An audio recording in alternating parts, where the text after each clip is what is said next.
amenities of the post without responsibility. કોઈ responsibility નહીં. All amenities of the post are available.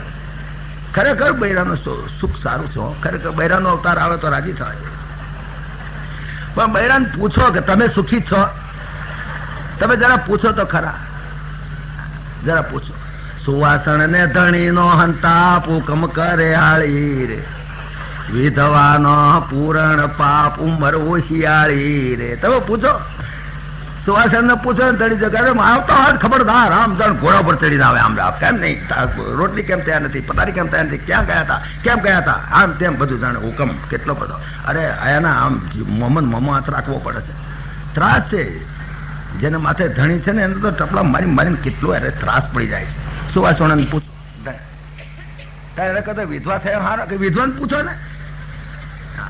સુવાસણ ને ધણી નો હંતા પૂકમ કરે હાળી રે, વિધવાનો પૂરણ પાપ ઉંમર ઓશિયાળી રે. રોતી જ ભરે ઓશિયાળી ઓશિયાળી. શું કરીએ? વાત મિલવાની જગ્યા નથી, પૈસા મિલવાની જગ્યા છે પણ વાત મિલવાની જગ્યા નથી. શું કરીએ શું કરીએ? રોતી જ પડતી હોય. નથી સુવાસણ ને સુખ, નથી વિધવાને સુખ. ઘણી વખત એમ થાય કે એના કરતા એમને એમ થાય કે એકાદું છોકરો હોય તો હારો. પણ જેને છોકરા છે તેને પૂછ્યા હો કે બેટા તમારે કેમનું છે. જેને છોકરા હાલ્યા છે ભગવાન એને પૂછો. પુત્રવંતીઓ ચૂંટે પેટ સકી ગયા છૈયારે, કરું ક્યાં લગી તારી વેઠ કાળા મોના કૈયારે. મોા કાળા મોના મરો નખો જ્યા, પથરા પાક્યા હોત તો હારું. પૂછ્યો. ચાર ચાર ચાર છોકરાની માં છે ને કોઈ પહેવા નથી દેતો. એક માં ચાર છોકરાને પાલવે છે, એક વિધવા માં ચાર છોકરાને પાલવે, પણ ચાર છોકરા એક માને નથી પાલવી શકતા. જરા પૂછ્યા જેને છોકરા છે એને પૂછ્યા. પુત્રવંતીઓ ચૂંટે પેટ સકી ગયા છૈયારે, કરું ક્યાં લગી તારી વેઠ કાળા મોના કૈયારે. એવા દુઃખી છે. ભાગવતમાં લખેલી વાતો છે, એનું ટ્રાન્સલેશન સમજી લેજો. જઈને પૂછ્યા વેણ રાજાના બાપાને, અંગરાજાને. અંગરાજા બોલ્યો છે બચારો, અંદર ભાગવતમાં બોલ્યો છે કે ભગવાને જેને અનેક જન્મના પાપ ભેગા થાય એને દીકરો આલજો. એવા દુઃખી થઈ ગયા છે. દીકરા છે એ સુખી નથી. ઘણી વખત એમ થાય છે કે એના કરતા પૈણ્યા ના હૈયે તો સારું. બધી ઉપાધિ જ નહીં, પૈણવું જ નહીં. ઘણા એવાય છે કેમ નથી પૈણતા, કોણ ઉપાધિ પડે. પણ એમને પૂછો કે તમે સુખી છો? વણ પરણેલા મનમાં મુજાય ફોગટ જેવા ફરીએ રે. એને બજાર શું કરે? ઘરમાં તો હનુમાન હળિયો કાઢતા હોય ને ભૂત ભૂસકા મારતા હોય, લેંગો આમ પડ્યો હોય ને ટોપીઓ આમ પડી હોય ને લુગડો આમ પડ્યો હોય ને વાહનનો ઠેબરો આમ પડ્યો હોય, ઘરમાં રમણ ભમણ. તમે જુઓ બજારે શું કરે આખો દાડો? 12 થી 3 માં જાય, 3 થી 6 માં જાય, 6 થી 9 માં જાય, પછી ક્યાં જાય? કઈ જાય? કોણ એવો મફતિયા રોજ ચાપાય એને? કોણ એવો મફતિયા રોજ જમાડે? જે નથી પૈણ્યા ને એને પૂછો જરા. જેને પૂછો કેમ હક છે તમને? વણ પરણેલા મનમાં મુજાય ફોગટ જેવા ફરીએ રે, પરણેલા પૂરણ પસ્તાય હવે શું કરીએ રે. બિચારા ગવરાય. પરણેલા છે એને તો મારું જયડું એવું વળગ્યું છે, મારા બેટા માતાના વાળ ઉખાડી નાખ્યા છે. લાય હાડી લાઈન ગાડી લાઈન, એના તો માથાના વાળ ઉખડી ગયા છે બચારાના. એને પૂછો જરા, જે પૈણ્યા છે એને પૂછો. પૈણવામાં શું વાત છે પૂછો. પેલી તમે પ્રસિદ્ધ વાત છે, તમે જાણતા હશો. ગુરુ શિષ્ય 2 જણા જતા હતા તો એક લગ્ન થતું હતું, એક છોડી છોકરાનું લગ્ન થતું હતું. હા, લગ્ન થતું હતું. પેલા લગ્ન થાય ને છોડીને હારે જવાનું થાય, રડે તો ખરી ને. રડતી હતી છોડી, એનું લગ્ન થયું, શાદી કરી તો રડતી હતી છોડી, હારે જવાનું થયું. તો પેલા શિષ્ય પૂછ્યું કે महाराज ये क्या हो रहा है? कि शादी हो रही है. तो शादी तो हो रही है लेकिन वो लड़की रोती क्यों है? कि बेटा देख उसको उनकी शादी हुई ने इसलिए वो रोती है. तो महाराज शादी तो दोनों की हुई और ये लड़की रोती है, लड़का क्यों नहीं रोता? तो महाराज ने कहा देख बेटा बात ऐसी है, लड़की तो आज के दिन रोने वाली है और कल से लड़के का रोने का शुरू हो जाएगा, सारी जिंदगी तक रोता रहेगा, सारी जिंदगी तक रोता रहेगा. आ स्थिति है. वण परणेला मनमा मुजाय फोगट जेवा फरीए रे, परणेला पूर्ण पસ્તાય હવે શું કરીએ. બહુ દુઃખી છે. જેને છોકરા નથી એને પૂછો તાલ્યો. છોકરા છે દુઃખી છે ને, પણ જેની રહી છે કુંવારી કુંકે તો ઢાળે વાંસુ રે, દાઢી સંભારે દારૂણ દુઃખ ગજનમ ગયો ફાંસુ રે. એને તેમ થાય કે ભગવાન એક દીકરો પણ ભગવાન ના નવટક માટીની ખોટ, અરે લિયાની મણ માટી મળે છે કોણ પણ 9 ટક માટીની ખોટ હારો રાડ્યો પાડે. 9 ટક માટી ના હાલી, હું 9 ટક ના હાલી તો જીયા મણ ઉખાડી લાય. જો સ્થિતિ છે, આ સ્થિતિ છે. કેટલાક માણસોને તો એવી દશા છે, કુળવાન હોય, ઊંચી જાતના કુળ હોય, મોટા અમીન ગણાતા હોય, એટલે તમે જો 100 ગામના 10 ગામમાં 40 ગામ વાળા બધા હોય તો આમ કુળવાન બહુ. પણ હવે મિલમાં નોકરી કરતા હોય, ચારે પગાર લાવતો હોય, ભગવાને જમણા હાથે 7 છોકરીઓ આલી હોય, જમણા હાથે. અમેરિકા હંમેશા ભગવાન છોકરીઓ જમણા હાથે ચાલે છે, ડાબા હાલતો જ નથી. વાડીમાં પડી ઉતરે એની મેરે કઈ ચિંતા જ નહીં. અને પછી આમાં અમેરિકા છોકરો આવે ને 5 લાખ માગે. 7 છોડીઓ ભગવાને આલી છે, 4000 રૂપિયાનો પગાર. શું કરે? કુળવંત કરે કકળાટ, દેવા મોહી ડૂબ્યા રે. 8 પોર અખંડ ઉચાટ, ભજન એથી ભૂલ્યા રે. એ તો બચારા ભજનમાં આવી શકતા હતી. શું કરે? 7 છોડીઓ માથે એનો તો તાલ તૂટી જાય બચારા. આ સ્થિતિ છે. જે ઓછા કુળ વાળા છે એને ઉપાધિ છે. ઓછા કુળ વાળા કળાય વધી પડ્યા મોઢા રે. એના ઘરમાં મોઢા વધી પડ્યા છે, કોઈ છોડી જ ના હાલે. એક ઘરમાં 2-3 મોઢા ફરતા જ હોય મારે. હવે એને શું કરે? કોઈ હાલ જ નહીં છોડી. ઓછા કુળ વાળા કળાય વધી પડ્યા મોઢા રે. પ્રભુ સરજાડ્યા સીધે ને એને સરજાડ્યા ઢોંઢા રે. એના કરતા ઢોંઢા થયા હોત તો આ પોજરાપુરમાં તો મિલ્યા હોત, પણ તોય મારા બેટા 500 રૂપિયા પોજરાપુર વાય. આ સ્થિતિ છે. આ વાતો બધી ભાગવતમાં બહુ ઝીણવટથી આપેલી છે. પણ આપણા સંત કવિઓએ ગુજરાતીમાં બોલ્યા છે, જરા જલ્દી સમજણ પડે એટલા માટે. મુખ્ય વસ્તુ સમજણ છે. આપણે સમજવું છે ક્યાં દુઃખ છે. ઘણી વખત એમ થાય કે કરતા હું આ સંન્યાસ થઈ જાઉં, સંન્યાસ લઈ જાઉં, બીજી વાત નહીં. તો બસ બાપજી કરે બધા. 70 ઘરની દાળ ચાટવાની મળે, મજાનું છે ખરેખર. જે દરેક ઘેર જુદી જુદી દાળ ખાવાની, જુદા લાડવા ખાવાના, મજા પડી જાય. લ્યો હું તો કોઈ સંન્યાસી થવું બહુ સારું. અને પાછા બધા બાપજી કરે. 70 ઘરની દાળ ચાટવાની મળે, શું ખોટું? થઈ જાવ સંન્યાસી. પૂછો સંન્યાસીઓને જઈને પૂછો, એ સંન્યાસાશ્રમમાં પડ્યા બધા. એ જઈને પૂછો તો ખરા તમારે ચમનું છે, તમે સુખી છો? એ શું કે છે ખબર? ભોગ લાગ્યા તે લીધો ભેખ, બોલે એવું બાવા રે. બાવા કે ભોગ લાગ્યા અમારા, ત્યાં ભૂખ લીધો. ના મળ્યા રામ ને ના મળી રમા, કશી ના મળી, બે ગઈ. ભોગ લાગ્યા તે લીધો ભેખ, બોલે એવું બાવા રે. લાગ્યું અજ્ઞાનમાં આનંદ, તેથી થયા આવા રે. આવા થયા છે. છેવટે રહ્યા તો અજ્ઞાની ના અજ્ઞાની. સ્વરૂપને તો સમજી શક્યા નહીં. આ દુઃખ સંસારનું તમે જુઓ. સંસારની અંદર એ જ વાક્ય છે, અનિત્યમ અસુખમ લોકમ એમમ પ્રાપ્ય ભજસ્વમાન. એમ કરીને પણ તું અમને ભજ. તું ગમે તેમ કરીને પરમાત્માને શરણે જા. બાકી આ સંસારમાં કોઈ સુખી નથી. કહેતા હોય કે સુખી છે તો ખોટી વાત છે. તમાચા મારી મારીને ગાલ લાલ રાખે છે, બાકી સુખી નથી. આ સંસાર અત્યંત દુઃખમય છે. વારંવાર એની વાત સમજાવે, આ જગત મિથ્યા છે, આ જગત મિથ્યા છે. પણ એ વાત ગળે ઉતરતી જ નથી, બિલકુલ ઉતરે નહીં. બ્રહ્મ સત્યમ જગત મિથ્યા. અરે પણ ક્યાં સમજ્યા? અમે બ્રહ્મ સત્ય છે પણ બ્રહ્મને બાપ ગોતરમાં જોયો નથી. અને જગત મિથ્યા કે છે, પણ જગત મિથ્યા છે કે અમને તો ચોખ્ખું દેખાય છે કે આ જગત છે. અમારી ઇન્દ્રિયો કે છે, અમારી આંખ કે છે, અમારા કાન કે છે, અને અમને તો જગત સત્ય દેખાય છે.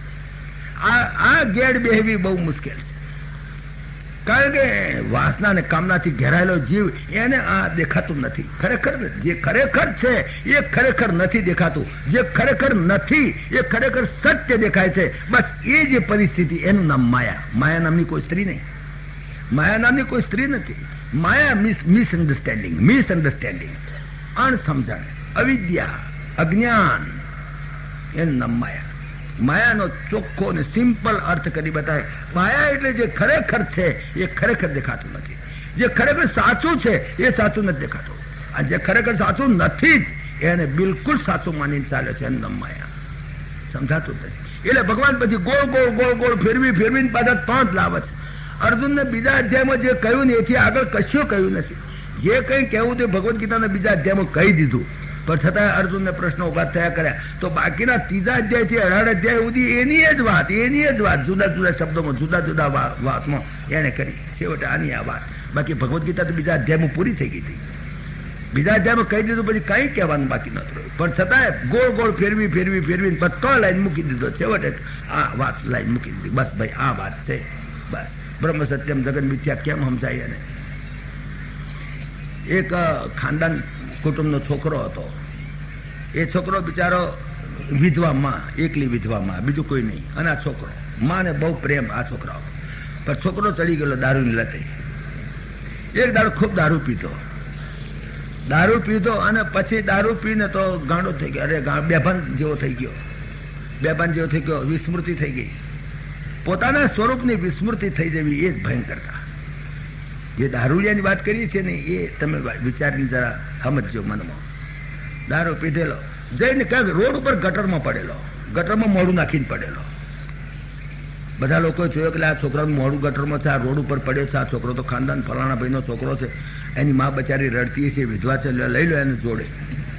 લીધો જોડે લઈ જઈને એની પોળીમાં એનું ઘર હતું ત્યાં લઈ ગયા. એની મા તો બચારી રોક કરે, મારો છોકરો ક્યાં ગયો. ત્યાં પેલા રજૂ કર્યું, લે ભાઈ આ તારો છોકરો, લે આ તારી મા, લે આ તારું ઘર. પેલો કે મારી મા જ નહીં, આ મારી મા છે જ નહીં.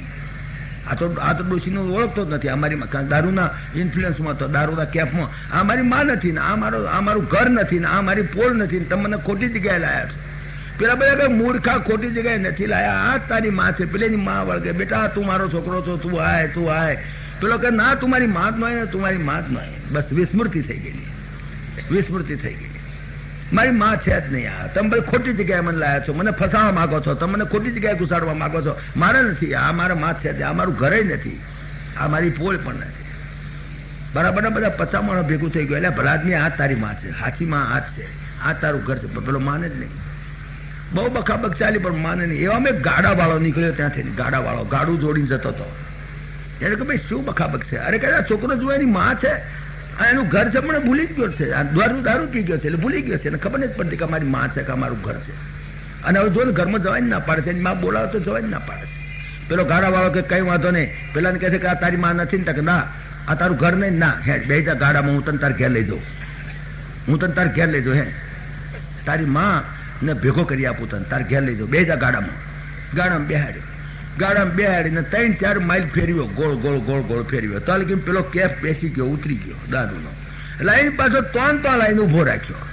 બોલે હા તારી માં કે હા એ જ મારી માં, એ જ. હા હવે મને ખબર પડી. એની માં કહે બેટા આય તો કે માં આ લોકો બીજા લોકો મને ક્યાંક લઈ જતા હતા, તું જ ખરી મારી માં છું, તું જ મારી માં છું, આ જ મારું ઘર, મને ખરી જગ્યાએ તમે લાયા છો, આ જ મારી માં છે, આ જ મારું ઘર છે. જો ગોળ ફેરવીને ત્યાં જ લાવવો પડે, કારણ જ્યાં સુધી કેફ ઉતરે નહીં ત્યાં સુધી એને ગોળ ફેરવવો પડે. એમ ભગવાને વારંવાર એકની એક વસ્તુનું રટણ કરીને બ્રેઇન વોશિંગ કર્યું છે. આ બ્રેઇન વોશિંગ કર્યું છે, સંતોએ બ્રેઇન વોશિંગ કર્યું છે. માણસને વિસ્મૃતિ થઈ ગઈ છે, હું કોણ છું, હું ક્યાંથી આવ્યો. કોઈ પણ વિચાર વાળો માણસ હોય, જેનામાં કંઈક પણ વિચાર હોય, એને 4 પ્રશ્નો તો ઉભા થવાના છે. કોઈ પણ માણસને વિચાર હોય, પહેલો વિચાર તો એ થાય કે હું ક્યાંથી આવ્યો.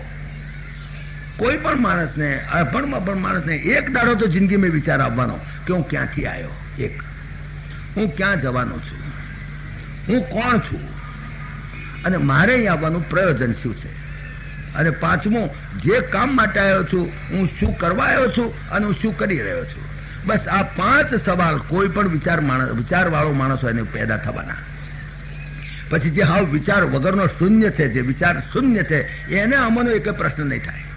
નહીં તો દરેક વિચાર વાળા માણસને, જેને પરમાત્માએ વિચાર શક્તિ આલી છે, કંઈક પણ વિચાર શક્તિ આલી છે, એ માણસને આ 5 પ્રશ્નો થવાના. હું કોણ છું, હું ક્યાંથી આવ્યો, હું ક્યાં જવાનો છું, મારે આવવાનું પ્રયોજન શું, અને હું જે કરવા આવ્યો છું તે કરું છું કે કરવાનું કરું છું કે ના કરવાનું કરું છું. આ 5 સવાલોને પેદા થવાના, કાયમ થવાના. પણ વિસ્મૃતિ થઈ ગઈ છે એટલે એને સમજણ પડતી છે મારા સ્વરૂપને ભૂલી ગયો છે. પોતાના સ્વરૂપની વિસ્મૃતિ, બસ એ જ માયા છે, પોતાના સ્વરૂપની વિસ્મૃતિ. એટલા માટે સંતોએ વાતો કરી, કેટલી કવિતાઓ લખી, કેટલા ભજનો લખ્યા, જુદા જુદા હિન્દીમાં, ગુજરાતીમાં. સંસ્કૃત ભાષા પૂરું સમજતા નથી, એટલે સંસ્કૃત ભાષામાં બહુ બોલવું અઘરું એટલા માટે પડે છે. આપણે સમજીએ પણ સામા માણસને પાછા એના અર્થ કરીને તકલીફ પડે છે. એ પણ હિન્દી, ગુજરાતી કેટલા કવિઓએ સુંદર સુંદર પદો લખ્યા કે તું તારા સ્વરૂપને જાણી લે, તું ક્યાં છું, તું કોણ છું. નજરોं से देख प्यारे, नजरों से देख प्यारे. ભાગવતનો સાર છે. પ્યારે તું સમજે. એમ કવિઓ કેટલા પ્રેમથી ખભા પર હાથ મિલીને બોલે છે. નજરોं से देख प्यारे, नजरों से देख प्यारे, क्या रूप है तुम्हारा, नजरों से देख प्यारे. अपने को ढूंढ तन में, अपने को ढूंढ तन में, बाहर फिरे गमारा, नजरों से देख प्यारे. શું કામ ભટકા છે બહાર બહાર, આમ તેમ ભટકાય છે? તું તારી રીતે જોઈ લે, તારી દ્રષ્ટિથી જોઈ લે, તું કોણ છું, જરા અંતર્મુખ થઈને જો. બહાર તને ક્યાં ભટકાશ તું? નજરોं से देख प्यारे, क्या रूप है तुम्हारा, अपने को ढूंढ तन में, बाहर फिरे गमारा, नजरों से देख प्यारे. कर में कंगन छिपावे और ढूंढने को दूर जावे. હાથમાં જ વીંટી છે, હાથમાં જ કંગણ છે. કંગણ હાથમાં જ છે, ક્યાંય નથી. વીંટી હાથમાં છે. આખા ગામની ધૂળ ચાળી કાઢી, આખા ગામની ધૂળ ચાળી નાખી વીંટી ખોળવા હારું. પણ ગમે તેની ધૂળ ચાળો આખા ગામની, તો પણ વીંટી તો હાથમાં ને હાથમાં છે. ક્યાં જડે? જડે નહીં. એક ડોશીમાં હતા, તમે કદાચ વાત સાંભળી છે, એની હોય ખોવી ગયેલી, ઘરમાં ઓયડામાં ખોવી ગયેલી. એ ડોશી બહાર આ મ્યુનિસિપાલિટીનો દીવો હતો તો ખોળે, મથક ક્યારની પણ જડે નહીં. એક માણસ ત્યાંથી નીકળ્યો, ડોશીમાં તમે આ શું ખોળો છો? કે મારી હોય ખોવાઈ ગઈ છે. તે શું થયું? કે નથી જડતી. કેમ નથી જડતી? કે કોણ જાણે, જડતી નથી. ક્યાં ખોવાઈ હતી? કે ઓયડામાં ખોવાઈ હતી. તો કે ઓયડામાં ખોવાઈ હતી ને અહીં શું કરવા ખોળો છો? તારે ડોશીએ માર્મિક જવાબ આપ્યો. જુઓ, ઓયડામાં ખોવાઈ હતી ડોશી, તમે અહીં કેમ ખોળો છો? કે ઓયડામાં અંધારું છે ને, અહીં તો લાઇટ છે ને એટલે લાઇટમાં ખોળું છે. ઓયડામાં અંધારું છે એટલે લાઇટમાં ખોળવા જાય છે. આત્માનું સ્વરૂપ અંદર ખોવાયું છે અંદર, અને ખોળવા જાય છે બહાર. જે વસ્તુ જ્યાં ખોઈ છે ત્યાંથી ખોળી કાઢો, ત્યાં જડશે. ઘરમાં શાંતિ ખોઈ છે તો હરદ્વારમાં શાંતિ નહીં મળે. શાંતિ ક્યાં ખોઈ છે? તમે ઘણા માણસો શાંતિ ઘરમાં કકડાટ થયો છે, બૈરી જોડે છોકરા જોડે શાંતિ ખોઈ છે ઘરમાં, અને શાંતિ ખોળવા નીકળશે હરદ્વાર ઋષિકેશમાં. જડે કોઈ દાડો કદાપી ના. જો અજવાળું છે એ વાત ખરી, હરદ્વારમાં અજવાળું છે, સંતો છે, મહાત્માઓ છે, સત્સંગ છે, બધું જ છે, અજવાળું છે ત્યાં. પણ ખોયું છે ક્યાં? જો ઘરમાં શાંતિ ખોવાઈ છે ને તો ઘરમાં જ ખોલશે. ક્યાં જ જડશે? ઘરમાં જ જડશે, બહાર નહીં જડે તમને. આત્માનું સ્વરૂપ અહીં ખોવાયું છે, બહાર કેવી રીતે જડશે? कर में कंगन छिपावे, कर में कंगन छिपावे और ढूंढने को बाहर जावे. આખો દાડો મથ્યો, આખો દાડો આખા ગામની ધૂળ ચાળી નાખી, થાક્યો. આખી ભાઈ હુઈ ગયો. જ્યાં આમ પડખું ફેર્યું, અરે અહીં જ છે, અરે તારી છે, અરે અહીં જ છે. ક્યાંય ફિર કે સમીપ પાવે, मन में करो विचारा, नजरों से देख प्यारे, क्या रूप है तुम्हारा, नजरों से देख प्यारे. मृगनाभि में सुगंधी, मृगनाभि में सुगंधी. अरे તારી નાભીમાં સુગંધી છે, અહીં જ છે સુગંધી, આત્માની સુગંધી છે. સુગંધી આત્માની છે. સુગંધી પદાર્થમાં નથી, અત્તરમાં સુગંધી નથી, પદાર્થમાં સુગંધી નથી, લાડવામાં સુગંધી નથી, સ્ત્રી પુત્રાદિકમાં સુગંધી નથી. સુગંધી તો આત્માની સુગંધી છે. આત્માને સંતુષ્ટ થાય છે એટલે સુગંધી આવે છે, આનંદ આવે છે. પણ એ આનંદ પદાર્થનો નથી, આત્માનો આનંદ છે. જયારે પદાર્થ નથી નથી નથી નથી ને જયારે અંતઃકરણમાં જયારે કામના ઉઠે છે ને ત્યારે અંતઃકરણની સપાટીને તોડી નાખે છે. પણ જયારે વસ્તુ પ્રાપ્ત થાય છે ને ત્યાર પછી એને અંતઃકરણની સપાટી શાંત થાય છે ને એટલે અંદર આત્માનું પ્રતિબિંબ પડે છે અંતઃકરણમાં. આત્માનું એટલે એને આનંદમય દેખાય છે, એને આનંદની ઝલક આવે છે. અને પછી એ પદાર્થ એને સુખી તો નથી કરતો, દુઃખી જ કરે છે. કોઈ પણ પદાર્થમાં સુખ નથી, એ તો તે દાડે આપણે ચોખવટ કરી દીધી. લાડવામાં સુખ નથી, દીકરામાં સુખ નથી, આ તો ચોખ્ખી કરેલી વાત છે, સાબિત થઈ ગયેલી વાત, સાબિત કરેલી છે, ફરી રિપીટ નથી કરતો, કહી દીધેલી વાત. તો તારા નાભીમાં સુગંધી છે, ક્યાંય નથી. મૃગનાભી મેં સુગંધી, સૂંઘે વો ઘાસ ગંદી, છતાં ગંદુ ઘાસ. આમાં સુગંધી એ છે, ઊંઘી જોવે, પાછું ના દેખે, છોડી દે. બંગલામાં સુગંધી છે, પાછું છોડી દે. સ્ત્રી પુત્રાદિકમાં સુગંધી છે, ઊંઘે, વળી છોડી દે. આ બધું ગંદુ ઘાસ ઊંઘે છે. વળી ખુરશીમાં સુગંધી છે, વળી ઊંઘે, વળી છોડી દે. ક્યાંય સુગંધી એને દેખાતી નથી. એને દરેક વસ્તુમાં દુર્ગંધમાં સુગંધ દેખાય છે. જ્યાં દુર્ગંધ છે એને બંગલામાં સુગંધી દેખાય છે, સુગંધી છે જ નહીં. એને સ્ત્રીના પરસેવામાં પણ સુગંધી આવે છે, છે જ નહીં, સુગંધી છે જ નહીં. પણ એને ખુરશીમાં સુગંધી આવે છે. મૃગનાભિ મેં સુગંધી, મૃગનાભિ મેં સુગંધી, सूंघे वो घास गंदी, दुनिया सभी है अंधी, समझे नहीं ઈશારા. શાસ્ત્રોએ સંતોએ ઈશારો કરીને બતાવ્યો, જો આ પેન છે, જો પેલી જગ્યાએ છે, જો પેલી જગ્યાએ છે, પણ એને ઈશારો સમજો જ નહીં. તારો ઈશારો કરીને બતાવે, બ્રહ્મનું સ્વરૂપ કે એમ બતાડે છે, આમ લ્યો, પણ ઈશારો કરીને બતાવે કે ભોળા તારી નાભીમાં છે, તારી નાભીમાં છે. શાસ્ત્રોએ સંતોએ મહેનત કરી, પણ એ ઈશારો મૂર્ખો સમજો જ નહીં, સમજો જ નહીં. ઇન્દ્રિયોના વિષયની અંદર જ ભટક્યો. જ્યાં ત્યાં આખી જિંદગી આ જ કર્યું, એને બીજું કંઈ કર્યું જ નહીં. એને સુગંધી લેવા ગયો પણ ક્યાંય મળી નહીં. પછી કંઈક પરમાત્મા ક્યાં છે બતાવો. પરમાત્મા કઈ બતાવવાની વસ્તુ છે? કેવી રીતે બતાવે?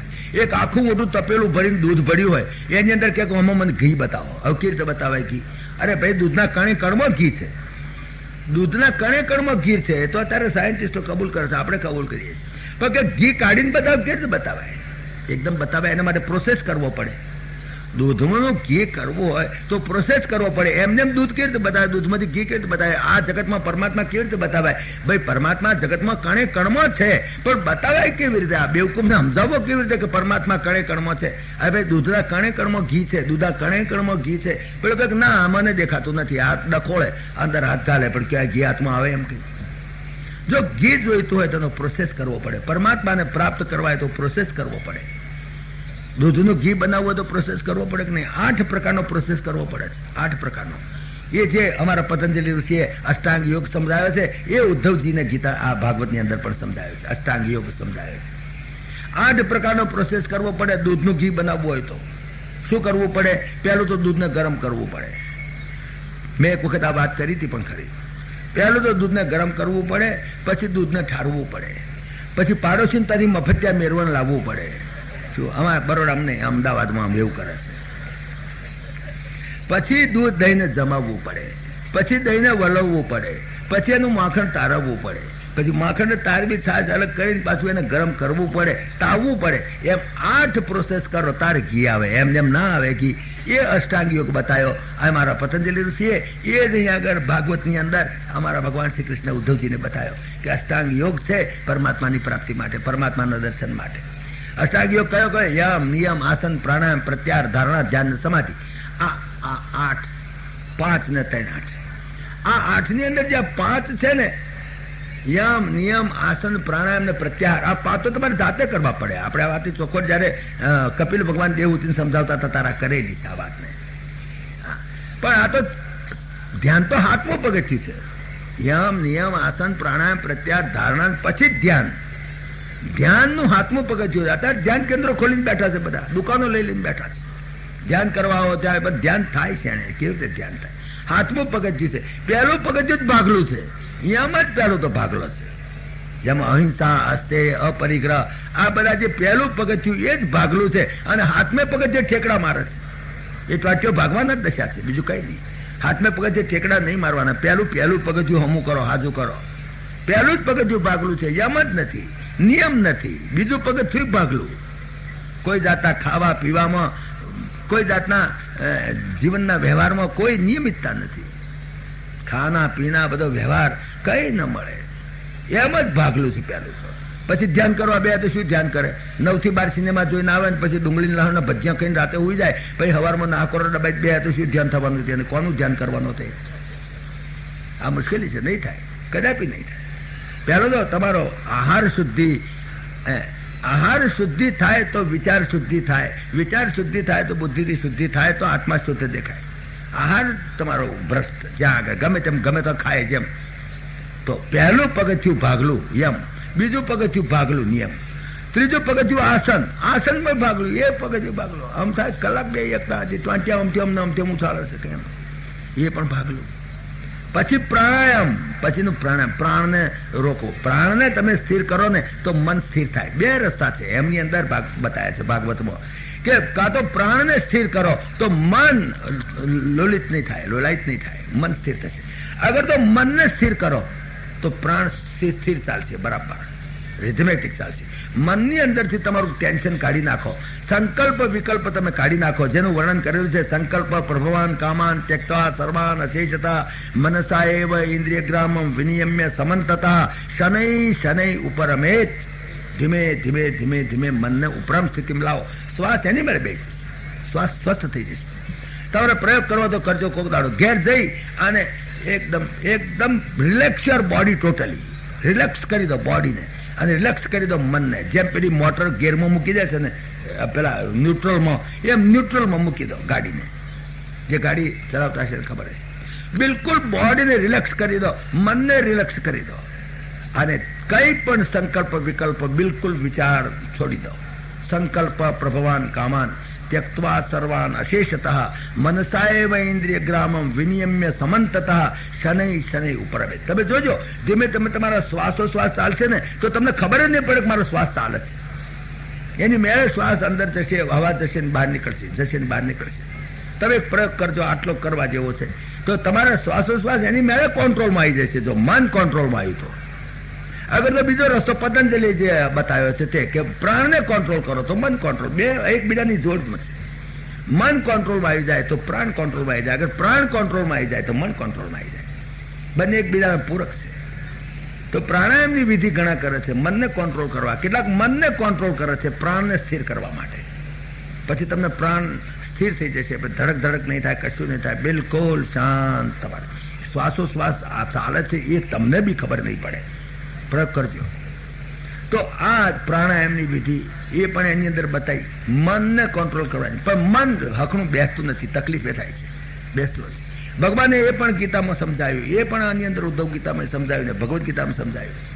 શનૈ શનૈ ઉર્પરમેદ બુદ્ધ્યા ધૃતિ ગ્રહિતયા આત્મસંસ્થમ મનઃ કૃત્વા ન કિંચિદપી ચિંતયેત. પછી મન ઊભું થઈ જાય, કદાચ દોડે, કારણ કે મનનો સ્વભાવ છે. જેમ મદારી હોય તો મોકડું હોય તો મોકડાનું હોંકળે બધું હોય તો ઊભું થઈને નાહે. પણ મદારી શું કરે કે મોકડું આમ જાય કે તરત હોંકળ વચ્ચે ખેંચીને પાછું લાવે, પાછું આમ ના આવે કે તરત હોંકળ વચ્ચે ખેંચીને પાછું લાવે, પાછું આમ જાય કે તરત હોંકળ વચ્ચે ખેંચીને પાછું લાવે. એમ જ્યાં જ્યાં યતો યતો નિશ્ચરતી મનશ્ચંચલમ સ્થિરમ તતસ્તતો નિયમ્ય તદ આત્મની એવ વશમ નયેત. એને જેટલી વાર ઉઠીને નાહે એટલી વાર કંઈક બેસ. You watch your mind. મનની ઉપર તમે બળાત્કાર નહીં કરતા, મનને વોચ કરો. વોચ કરીએ છીએ ને આપણે, જોઈ રહેવાનું મન શું વિચાર કરે છે.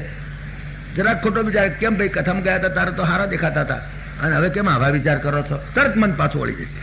તરત મનને ઘડી ઘડી પૂછો. મેં તમને સવારમાં કહ્યું ગુરુ કોને કરવો? દેહને કરવો. અને ચેલો કરવાનું મન થાય તો મનને કરવો. મન ચેલો થાય, મનને ચેલો બનાવી દો.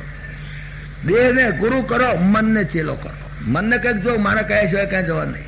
વળી જાય, વળી પાછું પૂછો કેમ ગયો તો, બેસી જા. વળી પાછું થોડી વાર તમે ધ્યાન કરો તો ઉઠીને ના પાછો આવે, બે જા.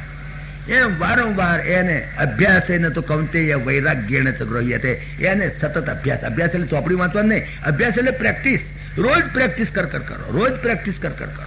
મન જેટલી વખત કોઈક વિચારમાં જાય તર કે પાછું આવતું રહે, પેન જાય પાછું આવે, પેન જાય પાછું આવે. મનને વોચ કરો, વોચ કરવું. તમે ખબર છે બિલાડી રૂમમાં પહેરતી હોય ને, આપણે લાગે કે બિલાડી આમ તો પાછી બિલાડી હો એમ કરે તો મારી બેટી કૂદે ને કંઈક પછાડે ભાગી નાખે. આવું નહીં કરવાનું એને. એ બિલાડી પહેરતી હોય રૂમમાં તારે હામે હામે આમ જોઈ લો, એને વોચ કરો. બિલાડી તમારે આમ જો, તમે એને આમ જો, 2 મિનિટમાં બિલાડી પાછી વળી જશે, તરત પાછી વળી જશે. એને વોચ કરો. મનને વોચ કરવાની વાત છે. મનને વારંવાર વોચ કરતા રહો. વોચ કરશો એની મેળે વળી જશે પાછું. એ અભ્યાસ અને વૈરાગ્ય. હૃદય વૈરાગ્યશીલ હોવું જોઈએ, એટલે કોઈ જાતના સંકલ્પ વિકલ્પ ના થાય, અને જોડે જોડે અભ્યાસ. આ 2 વસ્તુઓ ઉદ્ધવજીને સમજાય છે, અભ્યાસ અને વૈરાગ્ય. આ 2 વસ્તુઓથી કાબુમાં આવશે, બાકી મનથી સિવાય કાબુ નહીં આવે. તો મન કાબુમાં આવી જશે તો પ્રાણ એની મેળે કાબુમાં આવી જશે. એટલે યમ નિયમ આસન અને પ્રાણાયામ. અને 5મો પ્રત્યાહાર. પ્રત્યાહાર એટલે ટેકનિકલ શબ્દ છે, વેદાંતનો શબ્દ છે. પ્રત્યાહાર એટલે ઇન્દ્રિયોને પાછી વાળી દેવી. જેમ કોઈ ભરવાડ કે જેમ કોઈ ઘોટાનો માલિક હોય અને એક ડચકારો કરે ને બધી ગાયો દોડી આવે એકદમ. આમ તો અમારા અમદાવાદમાં ગાયો રખડતી હોય છે, પોલીસ વાળા પકડવા જાય તો નથી આવતી હો, હાથમાં ના, પોલીસ વાળાને મારીને નાઈ જાય છે. એ બી હોશિયાર છે. અમદાવાદમાં ગાયો અહીં તો ફરતે ખબર નથી, પણ અમદાવાદમાં રોડ ઉપર ગાયો ફરતી હોય છે, રબારીની ગાયોને જો પકડવા જાવ ને તો હાથમાં ના આવે. પોલીસ વાળા ભલન કોર્ડન કરે, ચારે બાજુ ગાયો ઉથળી કૂદીને નાઈ જાય, ના આવે. પણ રબારી એક ડચકારો કરે ને એમ કરી તત બધી ગાયો તત દોડતી આવે. એ પ્રમાણે આ ગો એટલે કે ઇન્દ્રિયો, એ ઇન્દ્રિયોને એક ડચકારો કરે. ભાઈ આંખને કઈ પાછી આવતી નથી જવું, કાનને કંઈક નથી સાંભળવું, જીભને કંઈક નથી ખાવું, નથી બોલવું. તો ઇન્દ્રિયોને પાછી બોલાવી લેવાની જે ક્રિયા એને પ્રત્યાહાર કહે છે. પ્રત્યાહાર વેદાંતની અંદર એ પ્રત્યાહાર શબ્દ. તો યમ નિયમ પ્રાણાયામ આસન પ્રાણાયામ ને પ્રત્યાહાર આ 5 પગથિયા પહેલા આપતા જોઈએ. અને આ 5 પગથિયામાં તમારે પુરુષાર્થ કરવો પડે. બીજાનો પુરુષાર્થ ચાલે નહીં. પાછો એમાં બીજાનો પુરુષાર્થ નહીં ચાલે. એટલો તમારો પુરુષાર્થ નહીં ચાલે. એમાં તમારો પુરુષાર્થ અને ભગવદ અનુગ્રહ બે મળવા જોઈએ. બાકીના જે છે જે ધારણા ધ્યાન અને સમાધિ એની અંદર એકલો તમારો પુરુષાર્થ નહીં ચાલે. એમાં પુરુષાર્થ અને ભગવદ કૃપા ભગવદ અનુગ્રહ એ બે ભળશે. કારણ 5 પગથિયા તમે ચડ્યા એટલે 3 પગથિયા ભગવાન હેઠો ઉતરીને તમારો હાથ ઝાલીને ઉપર લઈ જશે. પછી તમારો હાથ ઝાલવા પડે. 5 પગથિયા તમારે જાતે ચડવા પડે. એ કોઈ ચડાવે નહીં. એ તો તમારે જ જાતે કરવા પડે. તમારો જ પુરુષાર્થ છે. તો આ પ્રમાણે અષ્ટાંગ યોગ જે પતંજલિ મહર્ષિએ કહ્યો છે એ પતંજલિને પણ આમાં પાસ કર્યા ભાગવતની અંદર કે બરાબર છે. આ પણ એક રીત છે મનને કંટ્રોલ કરવાની. પણ પ્રત્યાહાર નથી. ઇન્દ્રિયો જ નથી. ઇન્દ્રિયો બેકી કેટલી છે એટલી ભયંકર. ઇન્દ્રિયો નાશ કરે છે. હું તમને ગમતની વાત કહું. વ્યાસ નારાયણે શ્રીમદ ભાગવત લખ્યું. આખું ભાગવત લખ્યું. પછી એમને એમ થયું કે આ પુસ્તક કોઈ મોટો ઋષિ હોય એને વંચાઈ જોઉં. કદાચ કંઈ ભૂલચૂક હોય તો કંઈક ડિફરન્સ ઓફ ઓપિનિયન હોય કંઈ ભૂલચૂક હોય તો હું બતાવી જોઉં. એમને થયું કે કોને બતાવું. એમનો પટ્ટ શિષ્ય તો જૈમિની. એ પણ એક દાર્શનિક જબરદસ્ત દાર્શનિક જૈમિની પટ્ટ શિષ્ય અને રહેતા તેમની જોડે 2 જણા ઝોપડી ભેગા રહેતા હતા. તો વ્યાસ નારાયણે મેન્યુસ્ક્રિપ્ટ કોપી તો તૈયાર કરી દીધી. પણ મેન્યુસ્ક્રિપ્ટ કોપી તૈયાર કરીને એમને એમ થયું કે આ પબ્લિકમાં મૂકવું તે પહેલાં આપણે કોઈ પુસ્તક લખીએ તો આપણે એમ થાય કોઈ વંચાઈ જવું ને કંઈક આપણામાં કંઈક મિસઅન્ડરસ્ટેન્ડિંગ ના થાય તો કંઈ એને સુધારો વધારો કરવાનો લાગે તો કરી આલે. એ પ્રમાણે આ આખું ભાગવત એમણે જૈમિનીને આપ્યું કે જૈમિની તમે જરા આટલું જોઈ જાઓ ને આમાં ક્યાંય ભૂલચૂક છે જરા જોઈ લેજો. મારા બાપજી તમારામાં શું ભૂલ હોય? અરે કરે હોય ભાઈ તો સમજ પેર થઈ જાય કોઈ વિચારની અંદર. તું કદાચ ડિસએગ્રી થતો મેં કોઈ વિચાર મૂક્યો હોય કદાચ કોઈ માણસ ડિસએગ્રી. હું કઈ બધા વિચારો બોલ કે બધા કંઈ એગ્રી થતા હોય ઓછું છે. ઘણા ડિસએગ્રી પણ થાય એટલે તો પ્રશ્નો આવે. ડિસએગ્રી થાય અને થવું જોઈએ. એમાં શું છે કે બધાના વિચારો કંઈ એક સરખા હોય નહીં. કોઈનો વિચાર કોઈ દાવો નથી કરી શકતો કે મારો વિચાર સાચો. વ્યાસ નારાયણ પોતાને પણ એ અહંકાર નથી કે હું બોલ્યો છું બધું જ સાચું છે આની અંદર. એમને એમ થયું કે જૈમિનીને બતાવી દો તો ખરો. જૈમિની જરા જોઈ જાય. જૈમિને કહ્યું તમે આ આખું પુસ્તક વાંચી જાઓ અને વિદ્યા આયોગનો ઓડિટર ભૂલ કાઢવાની દ્રષ્ટિથી વાંચ્યો. કોઈ પણ જગ્યાએ ખૂણે ખોંચરે ક્યાંય પણ ભૂલ હોય તો તમે ખોળી કાઢજો અને આઈ વિલ થેન્ક યુ. તમે ભૂલ કાઢશો મારે જોવું છે. તમે જાણે ભૂલ કાઢવા જ બેઠા છો મારા પરીક્ષક તરીકે એવી રીતે તમે જુઓ અને વાંચી જાઓ. જૈમિની મથ્યા 12 મહિના સુધી વાંખ્યો ફોડીને વાંચ્યું બધે. આ અક્ષરમાં પેલા અક્ષરમાં રસવઈ દીર્ઘઈ ક્યાંય ભૂલ હોય તો ખોળી કાઢો. કારણ સંસ્કૃતમાં તો રસવઈ બધ દીર્ઘ થઈ જાય તો મિનિંગ બદલાઈ જાય. આખો અર્થ બદલાઈ જાય. સલીલમ નો બધે સલીલમ લખે તો ખલાસ થઈ ગયો અને દીર્ઘઈ કરે તો બીજો અર્થ થઈ જાય.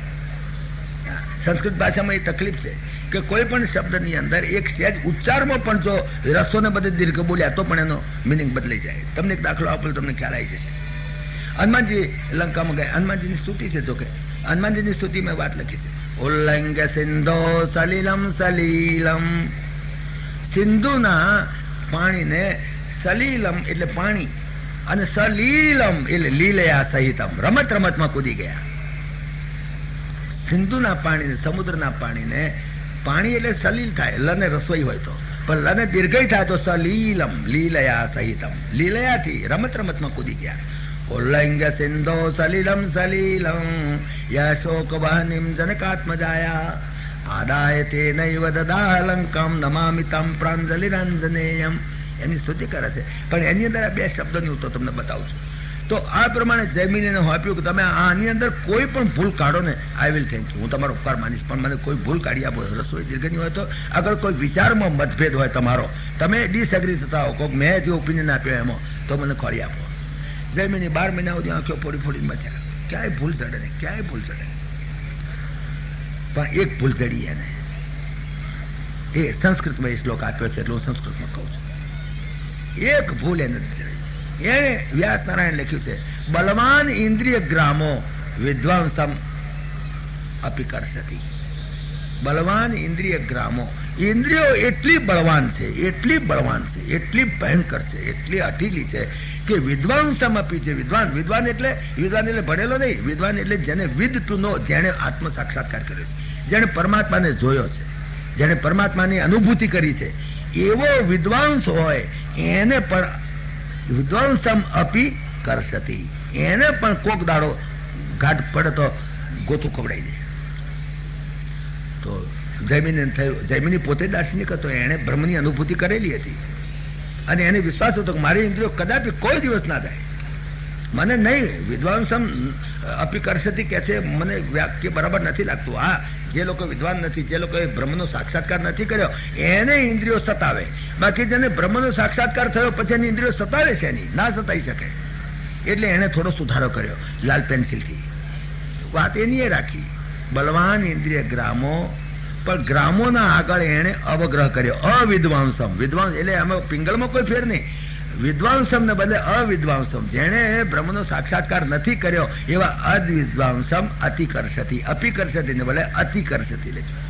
આટલો ફેરફાર એને લાલ પેન્સિલથી કર્યો. પિંગળ એનું એ, આ બધો અનુષ્ઠુપ છંદ એનો એ બધું એનું એ રાખ્યું. પણ એણે એટલું લખ્યું કે જેને સાક્ષાત્કાર નથી થયો એવા માણસને ઇન્દ્રિયો તકલીફ મૂકી દે, એ ઇન્દ્રિયો એને હેરાન કરે, બાકી જે વિદ્વાન છે એને તો હેરાન ન જ કરે. એટલે વ્યાસનારાયણના ઓપિનિયન સાથે હું મળતો થતો નથી, એટલો એને સુધારો કર્યો. વ્યાસનારાયણ આયા કે કેમ પેલું જોઈ ગયા કે હા જોઈ ગયો, કઈ ભૂલચૂક નીકળી કે ના બાપજી કોઈ ભૂલ નીકળી નહીં, પણ એક જરાક સુધારો કર્યો છે, લાલ પેન્સિલથી ટપકું કર્યું છે, જે અવગ્રહ કરી નાખ્યો છે, અવગ્રહનો અ કરી નાખ્યો અને અપી કરશે નહીં ભલે અતિ કરશે, આટલું જ કરશે, બીજો કોઈ સુધારો કર્યો નહીં. વ્યાસનારાયણે વાંચ્યું, ઓહો વિદ્વાંસમ અપી કરશે, ભલભલા વિદ્વાનોને પણ પછાડે છે, મોટા મોટા ભલભલા જ્ઞાનીઓને પણ ઇન્દ્રિયો પછાડે છે, અને આ એમ કે છે જ્ઞાની ન પછાડે. હા, આવું બોલ્યા. હા, જૈમિનીનો આવો ઓપિનિયન છે. સારું, કઈ વાંધો નહીં. હવે એને ભૂલ કાઢવા આલી ને એને ભૂલ કાઢી, હવે એને ઠપકો તો દેવાય નહીં. તું ખોટી ભૂલ કાઢી છે એમ કે તને ખોટું લાગે કે તારે મને હાલ્યું સુધારવા હાલ્યું શું કરવા, જો ખોટું કાઢ્યું તો તમારે નહોતું હાલવું. એટલે વ્યાસનારાયણ કંઈ બોલ્યા નહીં ને એવા મોટા માણસને બોલાય, જૈમિની જેવો દાર્શનિક મોટો બોલ્યા જ નહીં. 10 દાડા થયા, 15 દાડા.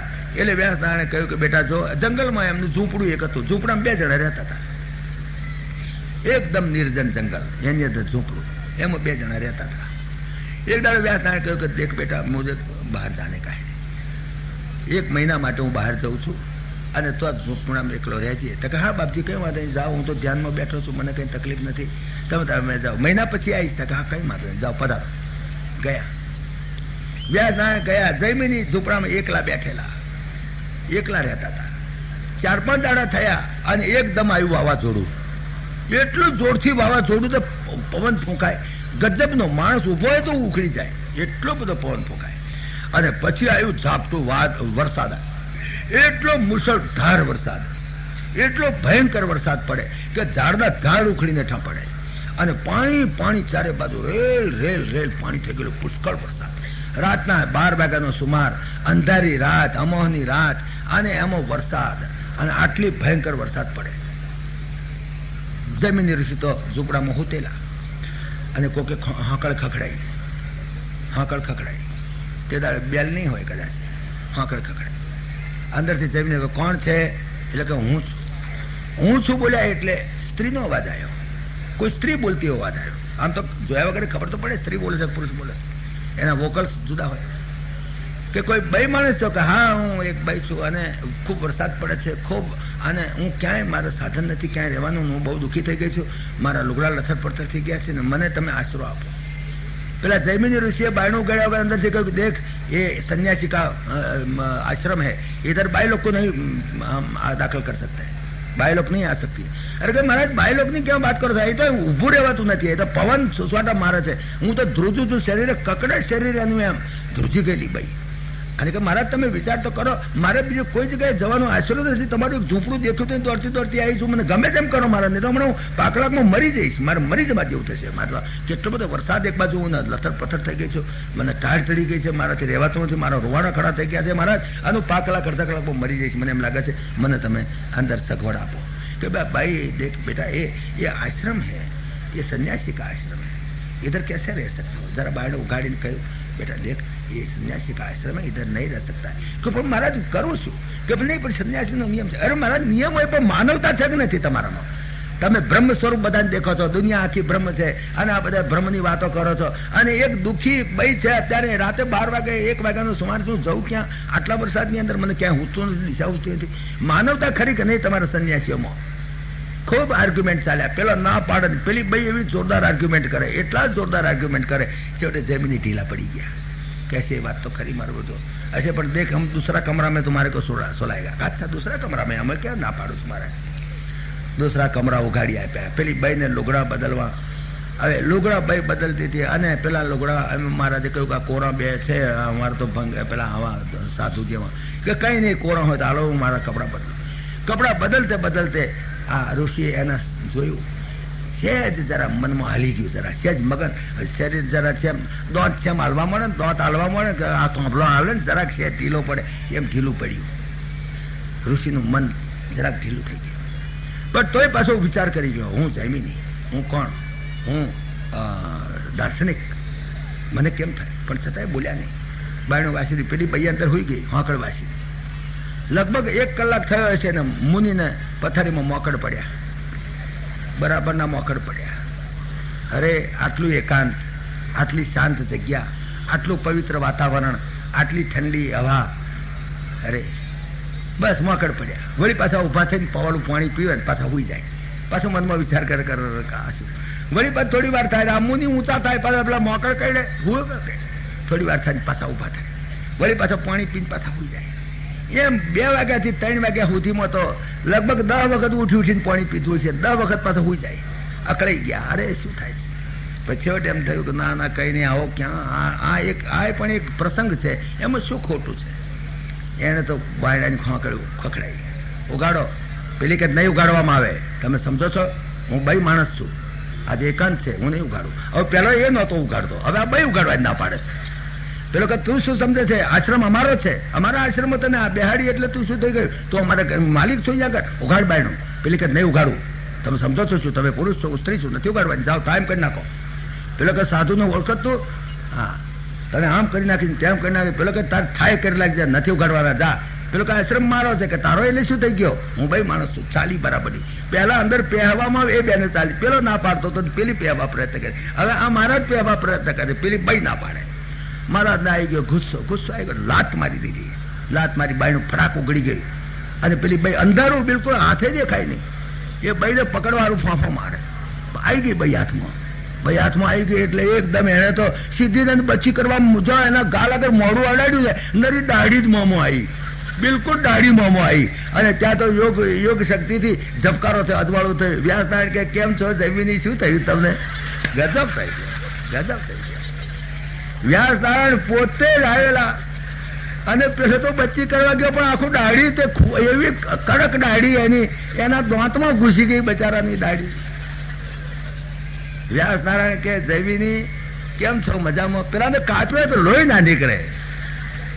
મહારાજ માફી માંગુ છું કે પેલા ભાગવતમાં સુધારો કરી દો. તમે ભાગવતમાં ભૂલ કાઢી હતી ને કે અવિદ્વાંસમ અતિ કરસતી, વિદ્વાંસમ અતિ કરસતી, એ જે તમે સુધારો કર્યો હતો એ સુધારો હવે ફેરફાર કરી નાખો મહારાજ, સમજો છો? હા, આ ભૂલ આમ વિચાર કરો. ઇન્દ્રિયો કેટલી પ્રબળ છે એનું વર્ણન અહીં આગળ કર્યું, બહુ સુંદર રીતે વર્ણન કર્યું. ઇન્દ્રિયો જે છે અને એની જે આ જે કામનાઓ ને વાસનાઓ એ તમારા સ્વરૂપને વિસ્મૃતિ કરાવી દે છે. વિસ્મૃતિ કરાવે છે એટલે જ, અને એટલે જ જગત સત્ય દેખાય છે. નહીં તો બ્રહ્મ સત્ય છે, જગત મિથ્યા છે. પણ એ મન અને ઇન્દ્રિયોનું દંગલ, આજે એને પ્રપંચ કે છે. પ્રપંચ વેદાંતની અંદર એને પ્રપંચ કે છે. તો આ પ્રપંચ જે છે એને લીધે કરીને માણસને આ ઇન્દ્રિયો એના વિષયોની અંદર જવા અને એ સંસારના વિષયોના એની અંદર ફસાઈ જવા લીધે કરીને આત્માના સ્વરૂપની વિસ્મૃતિ થઈ ગઈ છે. બ્રહ્મ સત્ય છે, જગત મિથ્યા છે. ભાઈ બ્રહ્મ સત્ય છે, જગત મિથ્યા છે, આમ વાત કરે છે, પણ મને ઘેર બેસી નથી હજુ. પણ તમને અત્યારે જો કહેતા હો તો તમને તરત સાબિત કરી દઉં કે બ્રહ્મ સત્ય છે, જગત મિથ્યા છે. બોલો અત્યારે કોત સાબિત કરી દઈએ, અભી હાલ હમણાં પણ તમે ઘેર જાઓ પાછું કે ખોટું બોલ્યા હતા. હું કઉ છું કે બ્રહ્મ સત્ય છે, જગત મિથ્યા છે. અરે ચાલો હું કઉ છું કે બ્રહ્મ સત્ય છે, આ બુસ્કોટ મિથ્યા છે. હમણાં પહેરે છે ને બુસ્કોટ, જો હમણાં બુસ્કોટ પહેરે છે, બુસ્કોટ મિથ્યા છે. બોલો તમે માનો? તમે નહીં માનો. બુસ્કોટ મિથ્યા છે એનો. હું કાપડ લાવ્યો છું ને, 40 રૂપિયા મીટરનું કાપડ લાવ્યો છું. દરજીને ત્યાં મેં સીવડાયો છે, હજુ દરજીની સિલાઈના પૈસા આલ્યા નથી. હજુ તું પહેર્યો છે મારા 2 બોયો છે, મારો કોટ છે, મને પ્રત્યક્ષ દેખાય છે, અને આ બુસ્કોટ સાચો છે. હું તમને કહું કે આ બુસ્કોટ મિથ્યા છે, બ્રહ્મ સત્ય છે, તમે માનો નહીં, ના માનો તો કહો હારું, તમને મનાવું. આ બુસ્કોટ સાચો છે ને, તો હારું, તમારી પાસે રાખો બુસ્કોટ. કાપડ મને આપી દો, બુસ્કોટ તમારી પાસે રાખો. જે કાપડ છે મને આપી દો, કાપડ મને આપી દો, બુસ્કોટ તમારી પાસે રાખો. તારે તમને ખ્યાલ આવે, મારું બધું કાપડ આપી દઉં પછી મારી પાસે બુસ્કોટ રહ્યો જ ક્યાં? બુસ્કોટ તો નામ છે, બુસ્કોટ તો નામ છે, બાકી અસલ તો કાપડ જ છે. તારે બોલો, હવે સમજણ પડી ને? કાપડ સત્ય છે ને બુસ્કોટ મિથ્યા છે. કાપડ સત્ય છે ને બુસ્કોટ મિથ્યા છે. કબૂલ કરો, કોન્ટ્રાવર્સી ચાલો કે કાપડ સત્ય છે, બુસ્કોટ મિથ્યા છે. ખાતરી થઈ ગઈ? હા, હવે ખાતરી થઈ. કારણ કે જો કાપડ આપી દે બુસ્કોટ રહે જ નહીં. આ તો એનો આકાર છે, ઘાટ છે. પણ કાપડ આપી દે, કાપડનો જ બનેલો ઘાટ છે. તો કાપડ સત્ય છે અને બુસ્કોટ મિથ્યા છે. આટલું તો સાબિત થઈ જ ગયું ને. હવે હું તમને બીજી વાત કહું. કાપડ પણ મિથ્યા છે, સૂતર સત્ય છે. બોલો, નહીં તો સૂતર મને આપી દો, કાપડ તમારી પાસે રાખો. ચાલો, સૂતર મને આપી દો તો તમને ઘેર બેસી ગઈ. હા, વાત તો ખરી છે, કારણ કે કાપડ સૂતરનું જ બનેલું છે અને સૂતરના તાણાવાળાની અંદર કાપડ છે. બાકી સૂતર આપી દે કાપડ રહે જ નહીં. કાપડ તો આકાર છે, આકાર માત્ર મિથ્યા છે. જેટલો આકાર છે, જેટલા નામ છે, જેટલા ગુણ છે, બધું મિથ્યા છે. તો હવે તમને ખાતરી થઈ કે કાપડ સત્ય નથી, કાપડ મિથ્યા છે અને સૂતર સત્ય છે. હવે હું તમને કહું છું સૂતર પણ મિથ્યા છે, રૂ સત્ય છે. બોલો, તો તમને ખાતરી થઈ ને? હા, વાત કઈ કાંક રૂનું સૂતર બન્યું છે ને, રૂને કાંતીને સૂતર બન્યું છે, માટે રૂ સત્ય છે અને આ કાપડ મિથ્યા છે. રૂ સત્ય છે અને આ સૂતર મિથ્યા છે. ખાતરી થઈ? હવે હું કહું છું કે રૂ પણ મિથ્યા છે, પૃથ્વી તત્વ સત્ય છે. બોલો, ખરી વાત કે નહીં? કારણ કે છેવટે તો પૃથ્વી તત્વ છે, રૂ છે શું? છેવટે રૂ શું? ઘઉં શું છે, ચોખા શું છે? એ પણ એક બધી માટી જ છે, એ ખાવા લાયક માટી છે. બીજું શું ફેર છે? ઘઉં છે, ચોખા છે, ખાવા લાયક પણ માટી જ છે. છેવટે તો પૃથ્વી તત્વ જ છે. રૂ પણ પૃથ્વી તત્વ છે. બીજું શું છે? તો પૃથ્વી તત્વ સત્ય છે અને આ તમારું આ રૂ મિથ્યા છે. ખાતરી થઈ? આટલે સુધી તમને ઘેર બેસે. હવે એથી આગળ લઈ જવું. પૃથ્વી તત્વ પણ મિથ્યા છે, પાણી તત્વ સત્ય છે. કારણ કે પૃથ્વી પાણીનું ઘન સ્વરૂપ પૃથ્વી છે. પાણીમાંથી પૃથ્વી પેદા થઈ છે. તમે જો જે વસ્તુ જેમાં પેદા થઈ હોય એ વસ્તુ એમાં લય પામે. એક નિયમ છે એવો, જેમાંથી જે પેદા થયો એમાં લય પામે. પૃથ્વી તમે ગમે પૃથ્વી તત્વ પાણીમાં નાખો તો પાણીમાં લય પામે. ખંડ નાખો તો લય થઈ જાય, મીઠું નાખો તો લય થઈ જાય નહીં. પણ ઇવન લોખંડ નાખો ને તો પણ કાળે કરીને પાણીમાં લય થાય જ. કારણ કે એમાંથી નીકળ્યું છે માટે એમાં જ લય પામે. લોખંડ પણ વાર લાગે એટલું જ, બાકી કાળે કરીને તમે 1000-5000 વર્ષે જુઓ તો એ લોખંડ પણ પાણીની અંદર લય થઈ જવાનું. કારણ કે એમાંથી પ્રગટ થયેલું છે. પાણી તત્વમાંથી પૃથ્વી તત્વ પેદા થયેલું છે. આ વાત વેદાંતે સમજાવેલી છે. વેદાંતે સમજાવેલી છે. એ તો સાયન્ટિસ્ટો પણ કબૂલ કરે છે. હવે કોઈ પાણી તત્વ પણ મિથ્યા છે, તેજ તત્વ સત્ય છે. કારણ કે તેજમાંથી પાણી પેદા થયું છે. તેજ તત્વમાંથી પાણી તત્વ પેદા થયું છે. માટે પાણી તત્વ પણ મિથ્યા છે, તેજ તત્વ સત્ય છે. હવે હું કહું તેજ તત્વ પણ મિથ્યા છે. સાયન્ટિસ્ટોએ પ્રયોગ કરીને કહેલા છે. વાયુ તત્વ સત્ય છે, વાયુ તત્વમાંથી પાણી તત્વ પેદા થયું છે. પછી વાયુ તત્વ પણ મિથ્યા છે. હવે તમને અઘરું લાગતું હશે, તમને અઘરું લાગતું હશે, પણ scientifically proved, scientifically and logically proved કે પાણી તેજ તત્વમાં, વાયુ તત્વમાંથી તેજ તત્વ પેદા થયું છે. અને વાયુ તત્વ આકાશ તત્વમાંથી પેદા થયેલું છે. અને આકાશ જે છે એ પ્રકૃતિમાંથી, પ્રકૃતિનું બાય પ્રોડક્ટ છે. અને પ્રકૃતિ એ એની જે ચિન્મય શક્તિ માયા, એ માયાનું બાય પ્રોડક્ટ છે. અને માયા એ બ્રહ્મની જ શક્તિ છે. માટે બ્રહ્મ સત્ય છે, બુસ્કોટ મિથ્યા છે. એ પ્રમાણે કોઈ બી વસ્તુને તમે પકડો, કોઈ પણ પેન્સિલ લો, રૂમાલ લો, આ લો, ટેબલ લો, ખુરશી લો, ગમે તે લો, કોઈ પણ પદાર્થને તમે પકડો તો તમને ખાતરી થશે કે આ જગત મિથ્યા છે, બ્રહ્મ સત્ય છે. આમ કરીને આપણા શાસ્ત્રોએ અને આપણા સંતોએ સાયન્ટિફિકલી લોજિકલી આ કઈ ગપ્પા નથી, આ એબ્સર્ડ વસ્તુઓ નથી. શાસ્ત્રોએ મોટા મોટા વૈજ્ઞાનિકો પણ જ્યાં આગળ હાર પામી ગયા છે એવા વૈજ્ઞાનિકોનો વૈજ્ઞાનિક વ્યાસ નારાયણ, અને એણે આ બધી વસ્તુઓ ભાગવતની અંદર બહુ સુંદર રીતે સાબિત કરી છે. પણ બરાબર શ્લોકને બરાબર વાંચીએ તો સમજણ પડે. ઝીણી ઝીણી વાતો છે. હવે એ શ્લોકને એમ એમ કહીએ તો કેમ સમજાય? પણ એનો ભાવાર્થ અહીંયા આગળ આ વાત સમજાવવા માટે પ્રયત્ન કરે છે. માટે કરીને બ્રહ્મ સત્ય છે, જગત મિથ્યા છે. મિથ્યાનો અર્થ સમજો. મિથ્યા એટલે શું? મિથ્યા એટલે નથી એવું નહીં, છે જ. ખરેખર આમ તો દેખાય જ છે. અને નથી નથી જેવું. જે ખરેખર આમ તો મિથ્યા શબ્દનો અર્થ થાય કે જે ખરેખર નથી છતાં જે ખરેખર સત્ય દેખાય એનું નામ મિથ્યા. એનું નામ મિથ્યા. મિથ્યાનો અર્થ એ થાય. હું તમને જો કે વક્તાએ પોતાનો પર્સનલ દાખલો નહીં આપો જે હું તમને કહું. હું લગભગ આજથી માનો કે આથી લગભગ 50 વર્ષ પહેલાંની વાત છે. 1937ની સાલમાં હું મામલતદારની કચેરીમાં હતો. ત્યાં આગળ અહીં આગળ અમદાવાદમાં મામલતદારની કચેરીમાં. ત્યાં તમે અમદાવાદ જોયું છે ને, ભદ્રકાળી માતાનું મંદિર છે, એની જોડે મોટું ડોમ છે, મોટું ડોમ સરકારી. અત્યારે તો ત્યાં આગળ પુસ્તકો વેચાય છે, ગવર્મેન્ટ પ્રિન્ટિંગ એ છે. પણ એની અંદર મોટા શાહજહાનના વખતમાં બાંધેલું મોટું ડોમ અંધાર્યું. અંદર તો અંધાર્યું છે. અંદર તમે જો જાઓ તો એ તો તારે ભોયરા પૂરી દીધા. બાકી એવું ભોયરું છે કે તમે ઘોડા ઉપર બેસીને છે કે મેં અમદાવાદ પહોંચી જાઓ, એવા મોટા ભોયરા છે. અને એવું અત્યારે અંધાર્યું તો છે. એમાં મામદારની કચેરી બેસતી હતી. મામદાર ઉપર મેળે બેસતા હતા.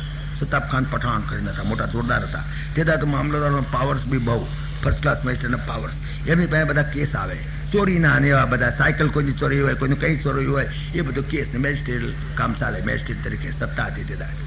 તો જે કંઈ સાયકલનો ચોરીનો મુદ્દામાલ આવે ને પછી કેસ ચાલી જાય, પછી મુદ્દામાલને શું કરવાનો? એટલે અમે એ જે દાદરો હતો, દાદરાની નીચે કોળો હતો ને તો ઓયડી હતી, ઓયડીમાં બધું સામાન નાખી રાખીએ, બરાબર કરીએ. કોણ વાળે ધૂળે સાફ કોણ કરે, 2-3 વર્ષે હરાજી કરીને ફેંકી દઈએ. જેને લઈ જાય હરાજીમાં આમ તો તે બધો સામાન ત્યાં ભરી રાખતા હતા. સામાન ભરી રાખતા હતા. અને અવાડ એવું હાલે કોઈ સાફ ના કરે, બાવા બાજેલા ને એવું બધું. એક દાડો દાદરા ચડતે ચડતે એની અંદર હાપ જોયો અમે. હાપ એટલે આમ ફેણ કરીને બેઠો, કાળો ભમર જેવો એવો હાપ બેઠો. અમે ભડક્યા, ઓ બાપા રે, આ તો હાપ છે. અમે ઘણો પ્રયત્ન કરીને કાઢવા, પણ સ્થિત પ્રજ્ઞ માપ બેસી જ રહેલો, આમ બેસી રહેલો, બિલકુલ બેસી રહેલો, હાલે નહીં ચાલે નહીં, કાળો ભમર જેવો અને આમ ફેણ મોડી બેઠેલો. અમે ગભરાયા કે મારું બેટું આ તો ભયંકર કહેવાય. ના સારો ખસતો નથી, ખખડાઈએ છીએ તો ખસતો નથી. અમે કારણની પોલીસ સ્ટેશનમાં ખબર આપી. પોલીસ સબ ઇન્સ્પેક્ટર રિવોલ્વર અને એની હાથે 4 કડિયાળી ડોંગોવાળા કોન્સ્ટેબલ્સ આયા કે ક્યાં છે હાફ કયો આ રહ્યો. પછી તો એ લોકોએ ટ્રાય કર્યો ખસેડવા, પણ ખસ્યો નહીં. એમાં એક મિयाँ भी ऐसे कई कड़ियाड़ी डोंक वाला कांस्टेबल का क्या समझता है, उसका सिर तोड़ डालेगा हम, ऐसा एक ढंग से सिर तोड़ डाले. कहीं मियाँ રહેવા દો, નકામા હમણાં તો ઉછળે ને ગળે બાદ છે, પાણી નહીં પીવા માંગો, ભયંકર છે. પણ એવું અમે બોલતા રહ્યા તો મોએ દઈ દીધો એકદમ. એવી ડાંગ જોરથી મારી અને જે ઉછળ્યો એવો ભયંકર. અમે તો નાઠા 4-5 પગથિયા હતા, બધા પડ્યા. પગથિયા જોવા ચૂકી ગયા, એક ઉપર બીજો પડ્યો, બીજા ઉપર ત્રીજો પડ્યો. કોઈની કુણીઓ છોલાઈ ગઈ, કોઈની દાઢી છોલાઈ ગઈ, કોઈના ટોંટિયા છોલાઈ ગયા, કોઈના ઢેંચણ છોલાઈ ગયા. બધા ઉપરા ઉપરી પડ્યા તો ખરા, પણ પેલા ભયમાં ઉભા થઈ ગયા પાછા. કઈ મારું બધું શું થયું, પેલા હાફનું શું થયું? પડ્યા, છોલાઈ ગઈ, કુણીઓ છોલાઈ, દાઢી છોલાઈ, ઢેંચણ છોલાયા, ઉભા તો થઈ ગયા. ઉભા તો થઈ ગયા, પેલા હાફ ક્યાં જોયું તાર તો મારું બધું સાયકલનું ટાયર લાંબુ છઠ પડેલું, બિલકુલ સાયકલનું ટાયર. તારીબાનું જૂનું વખતનું પડ્યું છે સાયકલનું ટાયર, રબરનું ટાયર, હુક્કું બંગડી જેવું થઈ ગયેલું અને આમ કાળું ભમર જેવું. અને ડાઘ પડી તો ઉછળે ટાયર, ભયંકર ટાયર, લાંબુ છઠ પડેલું. તે વખતે મને શંકરાચાર્ય મહારાજે લખેલું છે માયાનો સ્વરૂપ, એ શ્લોક મને બેસી ગયો, ગેડ બેસી ગયો. તે દાડે એને કહ્યું મિથ્યા શબ્દ અહીં સમજાવ્યા, માયાનું સ્વરૂપ સમજાયું. સન્નાપ્ય ભયાત્મિકાનો વિવેક ચૂડામણીની અંદર આ શ્લોક છે. શંકરાચાર્યનું એક માર્વેલસ કામ છે. વિવેક ચૂડામણી કોકદાર નસીબદાર. હું તમને જુદી જુદી ચોપડીનો રેફરન્સ એટલા માટે આપું છું કે કોકદાર તમે ઉગાડીને વાંચો. મારી મજૂરી એટલી જ છે કે તમને એપિટાઇઝર મળે. આ એપિટાઇટ તમને ઊભી થાય બસ છે. મારે કંઈ આખું ભાગવત સંભળાવવાનું નથી, બધા શ્લોકો નહીં સંભળાવ ચાલશે, પણ તમે એમાં અભિરુચિ પેદા થાય કે કેવી કેવી વાતો ગરુડ પુરાણમાં આવે છે, કેવી કેવી વિવેક ચૂડામણીમાં આવે છે, કેવી કેવી વસ્તુઓ ક્યાં ક્યાં આપણા સંતોને શાસ્ત્રો લખી ગયા છે, એની તમને તરસ પેદા થાય. એપિટાઇઝર તરીકે કામ કરવું છે. પછી ભૂખ લાગશે તમને, પછી તો તમને મોટા મોટા સંતો મળી જશે, જ્યાં આગળ જમવા તમને આપશે. ડોંગરી મહારાજ જેવા છે, મોરારી બાપુ જેવા. હું તો કે એટલો મોટો માણસ નથી, એટલે મારું તો કામ એટલું તમને એપિટાઇઝર આપવું બસ. તો વિવેક ચૂડામણીની અંદર એને જે આ શ્લોક લખેલો તે નહોતો સમજાતો, પણ આ ટાયર દેખ્યું સમજી ગયો હું. એની અંદર એને માયાનું સ્વરૂપ બતાવેલું. સન્નાપ્ય ભયાત્મિકાનો ભિન્નાપ્ય ભયાત્મિકાનો સાંગાપ્ય ભયાત્મિકાનો મહદભૂતા નિર્વચનીય રૂપા. મહદભૂતા અનિર્વચનીય રૂપા એને વર્ણન કર્યું કે સન્નાપ્ય સન્નાપ્ય ભયાત્મિકાનો. એ સાપ સાચો હતો સત તો કે ન, સત ન. અસત તો કે અસત. સત હતો સાચો હતો ના ટાયર હતો. ત્યારે અસત હતો તો કે ના અસત નતો. અસત નતો તો અસત બીજા માટે સત હતો. ભલે મિથ્યા હતો, સાપ મિથ્યા હતો, પણ અમારા ઢેંચણ છોડી ગયા સત્ય હતું. એ ખોટું નતું, એ સત્ય હતું. જગત મિથ્યા છે, પણ આપણે જે જન્મના ચક્કરમાં પડ્યા છીએ સાચું છે. જો વાત આ છે કે જગત મિથ્યા છે, પણ મિથ્યા જગતથી, મિથ્યા સાપથી પણ અમારા ઢેંચણ ડાળી કુણીઓ છોલાઈ ગઈ, એ તો સત્ય. આપણે જે જન્મના ચક્કરમાં ખડી છે તો સત્ય છે. એ સાપ સત્ય હતો સત તો કે નહીં, અસત તો કે નહીં. સત હતો તો કે નહીં. કેમ કે હતો જ નહીં, ટાયર હતો. અસત હતો તો કે ના. કેમ અસત હોય તો તમે બીએ જ છે ના. આ તો સત લાગ્યો તારે બીજા. તો કે સત પણ નહીં, અસત પણ નહીં, તે સિવાયની ત્રીજી કોઈ પરિસ્થિતિ વાળો હતો. સન્નાપ્ય સન્નાપી ઉભયાત્મિકાનો. ઉભયાત્મિકા હતો, બે નહીં. એવો હતો તક ના, એવો નહોતો. સત પણ નહોતો, અસત પણ નહોતો. ભગવદ્ ગીતામાં 13મા અધ્યાયમાં બ્રહ્મનું લક્ષણ બતાવ્યું, તેમાં પણ એને બતાવ્યું ન તત્સત ન તત્સત સન્નાત સદુચ્યતે, ન તત્સત ન તદ અસદુચ્યતે. કે એને સત પણ ન કહેવાય, અસત પણ ન કહેવાય. તો સત પણ નહીં, અસત પણ નહીં. સન્નાપ્ય સન્નાપ્ય ભયાત્મિકાનો. સત પણ નહીં, અસત પણ નહીં. સત અને નહીં, અસત નહીં, તે સિવાયની ત્રીજી પરિસ્થિતિ વાળો પણ નહીં. ભિન્નાપ્ય ભિન્નાપ્ય ભયાત્મિકાનો. ભિન્ન હતો, સાપ ટાયર થી ભિન્ન હતો તો કે ના ભિન્ન દેખાય નહીં, કે હાફ છે ના આ ટાયર છે દેખાય નહીં. તો કે અભિન્ન હતો તો કે અભિન્ન કેવી રીતે કહેવાય? હતો જ નહીં ને. તો કે ભિન્ન પણ નહીં, અભિન્ન પણ નહીં, તે સિવાયની ત્રીજી પરિસ્થિતિ વાળો હતો. ભયાત્મિકા તો કે ભયાત્મિકા બી નહીં. ભિન્નાપ્ય ભિન્નાપ્ય ભયાત્મિકાનો. સાંગાપ્ય સાંગાપ્ય ભયાત્મિકાનો. એ સાપ સ અંગ હતો, એને અંગ હતું તો કે હતો જ નહીં. તો અસંગ હતો તો કે એવું નહોતું. તો કે સઅંગ પણ નહીં, અસંગ પણ નહીં, તે સિવાયની ત્રીજી પરિસ્થિતિ વાળો હતો તો કે ના એવું પણ નહોતું. સાંગાપ્ય સાંગાપ્ય ભયાત્મિકાનો. તો કે કંઈક તો કહો કેવું હતું? હતું કેવું? આ માયા કેવી? માયાનું કંઈક તો વર્ણન કરો. તો કે મહાદભૂતા અનિર્વચનીય રૂપા. મહાદભૂત અનિર્વચનીય એ માયાનું સ્વરૂપ, અને એની અંદર આ ફટકી ગયા છે. આ મુશ્કેલી છે. એટલા માટે બહુ સુંદર રીતે સમજાવવાની વાત કરી છે. અમારા શામલાલ ભગત આવવાના તક નહોતા આવવાના ખબર નથી મને, તો કોણ જાણે 8 વાગ્યા પછી આવ્યા હતા કાલે. તો ઉદ્ધવજીને આ વાત માયાનું સ્વરૂપ, બ્રહ્મનું સ્વરૂપ બધું સમજાવવા પ્રયત્ન કર્યો છે કે બ્રહ્મ સત્યમ જગન મિથ્યા. આ વાત સમજાવવા માટે આ બધી મધુરી એકાદશ સ્કંદની અંદર વ્યાસનારાયણે કરી છે. અને છેવટે એમને સમજાયું કે જો ભાઈ ગમે તેમ, હવે આ તમે એ બ્રહ્મ કેવો ને માયા કેવી ભાસગઢમાં બહુ પડશો તો મતલબ વિદ્વતામાં પંડિત એમાં ગૂંચાઈ જશો. બે બ્રહ્મનું તત્વ કેવું, બ્રહ્મનું તત્વ કેવું સમજાવવા અમારા પુનિત મહારાજે ટૂંકાણમાં પતાવી દીધું એક દાડો કે બ્રહ્મ કેવો છે એ જાણવા પ્રયત્ન કરીએ તો અમે આખી જિંદગી માથા ફોડીએ, આખી જિંદગી મગજનું દહીં કરી નાખીએ તો એ સમજાય એવું છે ને. મોટા મોટા બ્રહ્મા ઋષિઓને, મોટા મોટા બ્રહ્માને શિવજી નથી સમજાવ્યું છે બ્રહ્મનું સ્વરૂપ. આપણે ક્યાં બ્રહ્મનું સ્વરૂપ ખોળવા જઈએ, ક્યાં ખોળવા જઈએ એમ તો સમજાય એવું છે નહીં. એના તત્વની કોઈને સમજાતું નથી. પરમાત્માનું તત્વ છે. ઋષિઓ હાર્યા, મુનિઓ હાર્યા, સંત મહંત, વેદ પુરાણો પાર ન પામ્યા, એવા ઈશ અનંત એ છે. નિરાકાર સાકાર એનો કોઈ ન પામ્યા પાર. કોઈ પાર પામ્યા નહીં. એટલે પુનિત મહારાજે એક ભજન લખ્યું, પ્રભુ તું જાણે ને તારું કામ જાણે. એને કહી દીધું ભાઈ તું જાણું તારું કામ જાણું છું, તું જેવો છું એવો તું છું, જેવો એવું છું એવો હું છું. મેલવર આ બધી કોણ મગજમારી કરે? પ્રભુ તું જાણે ને તારું કામ જાણે, તારા તત્વને મારી બલા જાણે. પ્રભુ તું જાણે ને તારું કામ જાણે. એને કહી દીધું સાદા શબ્દોમાં, સિમ્પલ ભાષામાં પુનિત મહારાજે કહી દીધું તારા તત્વને મારી બલા જાણે. મારે શું જાણી કોમે છે? તું જેવો છું તેવો. યાદૃશોષી જગન્નાથ તાદૃશાય ચ પાહીમાં. યાદૃશોષી જગન્નાથ તાદૃશાય નમો નમઃ. તું જેવો છું એવો તને નમસ્કાર. અને યાદૃશોસ્મી જગન્નાથ તાદૃશાય ચ પાહીમાં. હું જેવો છું એવો તું મને હાથવજે પૈસા. અને તું જેવો છું એવો તું સુધર તને પ્રણામ કરી દઉં. યાદૃશોષી જગન્નાથ તાદૃશાય નમો નમઃ. યાદૃશોસ્મી જગન્નાથ તાદૃશાય ચ પાહીમાં. મહારાજ અમને તો રસ્તો બતાવો કેમ કરીને હેડવું.